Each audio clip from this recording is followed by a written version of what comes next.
जय हिंद दोस्तों। आपका स्वागत है आपके अपने YouTube channel learning point with Abhishek sir पर।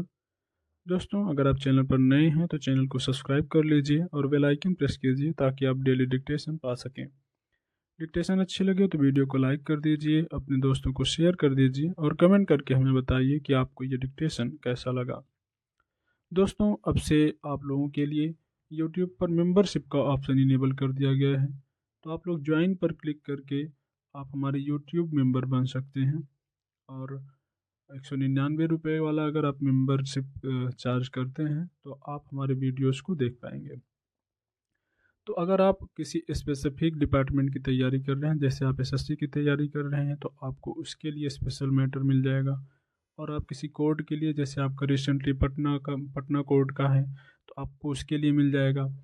और अगर आप जैसे अभी इसका सीआरपीएफ का है तो इसके लिए योजना, कुरुक्षेत्र, निबंध, आध्यात्मिक, इन सब मैटर्स का कंपाइल करके आपको दिया जाएगा। तो उसमें आपको आपके एग्ज़ाम में बहुत सारी हेल्प मिल सकती है। तो आपके जो भी डिपार्टमेंट है, एपीएस का आने वाला है आपका, तो एपीएस के लिए भी आपको स्पेशल उसमें डिक्टेशन मिल जाएगा। तो आप लोगों को बहुत भटकने की ज़रूरत नहीं है। 199 रुपये आपका चार्ज रखा गया है, तो आपके मोबाइल के रिचार्ज से कम ही है। तो आप लोग 199 का जो है मेंबरशिप ले सकते हो और अपनी तैयारी को थोड़ा सा बेहतर बना सकते हो। डिक्टेशन स्टार्ट करते हैं 5 सेकंड बाद।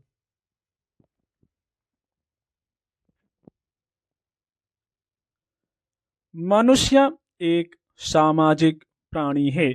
वह अपने विचारों एवं भावों को व्यक्त करने के लिए भाषा का प्रयोग करता है।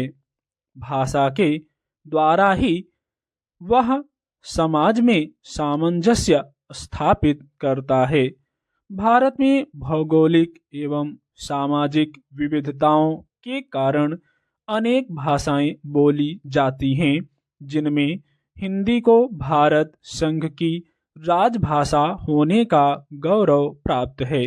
महात्मा गांधी ने कहा भी है, राष्ट्रीय व्यवहार में हिंदी को काम में लाना देश की उन्नति के लिए आवश्यक है। हिंदी संवैधानिक रूप से भारत की राजभाषा है, किंतु व्यावहारिक रूप से इसे यह सम्मान अभी तक प्राप्त नहीं हो सका है। हिंदी को उसका वास्तविक सम्मान नहीं दिए जाने का मुख्य कारण भाषावाद है।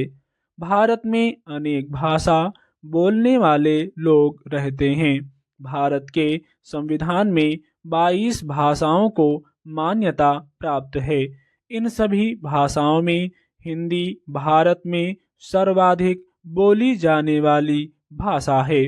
आज देश में हिंदी बोलने वालों की संख्या 42 करोड़ से भी अधिक है। भाषा की बहुलता का ही नतीजा है कि देश में भाषावाद की स्थिति उभरी है, जिससे हिंदी को नुकसान उठाना पड़ा। कुछ स्वार्थी राजनीतिज्ञ नहीं चाहते कि हिंदी को राजभाषा का वास्तविक सम्मान मिले। वे इसका विरोध करते रहते हैं। स्वतंत्रता आंदोलन के समय राजनेताओं ने यह महसूस किया था कि हिंदी दक्षिण भारत के कुछ क्षेत्रों को छोड़कर पूरे देश की संपर्क भाषा है। देश के विभिन्न भाषा भाषी आपस में विचार विनिमय करने के लिए हिंदी का सहारा लेते हैं। हिंदी की इसी सार्वभौमिकता के कारण राजनेताओं ने हिंदी को राजभाषा का दर्जा देने का निर्णय लिया था। हिंदी राष्ट्र के बहुसंख्यक लोगों द्वारा बोली और समझी जाती है। इसकी लिपि देवनागरी है, जो अत्यंत सरल है।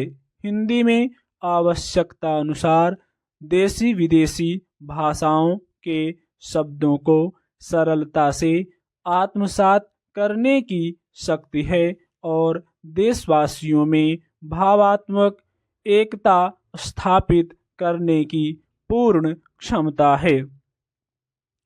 डॉक्टर राजेंद्र प्रसाद के शब्दों में हिंदी चिरकाल से ऐसी भाषा रही है जिसने मात्र विदेशी होने के कारण किसी शब्द का बहिष्कार नहीं किया। 14 सितंबर 1949 को संविधान सभा ने एक मत से हिंदी को भारत की राजभाषा बनाए जाने का निर्णय लिया था। इसलिए भारत में प्रत्येक वर्ष 14 सितंबर को हिंदी दिवस के रूप में मनाया जाता है। हिंदी दिवस मनाए जाने का उद्देश्य इसका व्यापक प्रचार प्रसार एवं राजकीय प्रयोजनों में इसके उपयोग को बढ़ावा देना है। हर वर्ष सरकारी प्रतिष्ठानों एवं कार्यालयों में धूमधाम से हिंदी दिवस का आयोजन किया जाता है और लोग हिंदी में कार्य करने की शपथ लेते हैं। इससे न सिर्फ हिंदी को बढ़ावा मिला बल्कि लोगों में हिंदी के प्रति जागरूकता भी बढ़ी है। वर्तमान समय में हिंदी ने विश्व में सबसे ज्यादा बोली जाने वाली भाषा के रूप में द्वितीय स्थान प्राप्त किया है। डॉक्टर जयंती प्रसाद नौटियाल ने भाषा शोध अध्ययन 2012 में यह सिद्ध किया कि हिंदी विश्व में सबसे ज्यादा बोली जाने वाली भाषा है। इसने अंग्रेजी सहित विश्व की अनेक भाषाओं को भी इस मामले में पीछे कर दिया है। यदि हम हिंदी की संवैधानिक स्थिति की बात करें तो आज़ादी से पहले जो छोटे बड़े नेता राष्ट्रभाषा या राजभाषा के रूप में हिंदी को अपनाने के मुद्दे पर सहमत थे, उनमें से अधिकांश गैर हिंदी भाषी नेता स्वतंत्रता मिलने के समय हिंदी के नाम से दूर भागने लगे और फिर स्थिति यह बनी कि संविधान सभा में केवल हिंदी पर विचार न कर अंग्रेजी सहित संस्कृत एवं हिंदुस्तानी पर भी विचार किया गया। संघर्ष की स्थिति सिर्फ हिंदी और अंग्रेजी के समर्थकों में देखने को मिली। हालांकि आजाद भारत में एक विदेशी भाषा जिसे यहाँ के मुट्ठी भर लोग पढ़ लिख एवं समझ सकते थे देश की राजभाषा नहीं बन सकती थी, लेकिन अंग्रेजी को यूं छोड़ा भी नहीं जा सकता था। ऐसे में हिंदी पर ही विचार किया गया। वैसे यह देश की 46% से अधिक जनता की भाषा थी। इन सब बातों पर गौर करते हुए संविधान निर्माताओं ने यह फैसला किया कि हिंदी को भारत की राष्ट्रभाषा नहीं बल्कि राजभाषा बनाया जाए।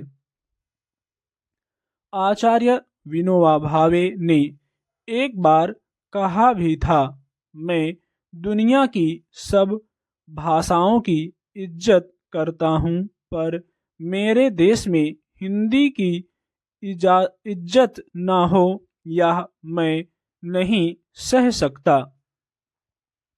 आज हिंदी भारत की राजभाषा है। राजभाषा को राष्ट्रभाषा बनाने एवं इसके व्यापक प्रचार प्रसार के लिए भारत सरकार ने अनेक योजनाओं को मूर्त रूप प्रदान किया है, जिनमें कक्षाओं, कवि सम्मेलनों, नाटकों, संगोष्ठियों, हिंदी अनुसंधानों, हिंदी टंकण आदि को बढ़ावा देने के साथ साथ हिंदी पत्र पत्रिकाओं को आर्थिक सहायता दिया जाना प्रमुख है। वहीं कंप्यूटर, इंटरनेट, ई बुक, विज्ञापन, टेलीविज़न, रेडियो आदि क्षेत्रों में हिंदी का अधिकाधिक प्रयोग करके इसके विकास एवं संवर्धन का कार्य किया है। देश के युवाओं ने भी नए नए स्तरीय लेखों द्वारा इसे उच्च शिखर पर पहुंचाया है। हिंदी को आज भारत ही नहीं बल्कि विदेशों में भी लोकप्रियता मिली है। मॉरिशस, फिजी, श्रीलंका आदि देशों में हिंदी बोली व समझी जाती है। आज विश्व भर में 10 जनवरी को विश्व हिंदी दिवस के रूप में मनाया जाता है और समय समय पर विश्व हिंदी सम्मेलन का आयोजन किया जाता है। 9वां विश्व हिंदी सम्मेलन वर्ष 2012 में जोहानिसबर्ग में संपन्न हुआ। आज हिंदी की इन सारी उपलब्धियों को देखकर पंडित गोविंद वल्लभ पंत की कही यह बात सत्य साबित होती है। हिंदी का प्रचार और विकास कोई रोक नहीं सकता। स्टॉप।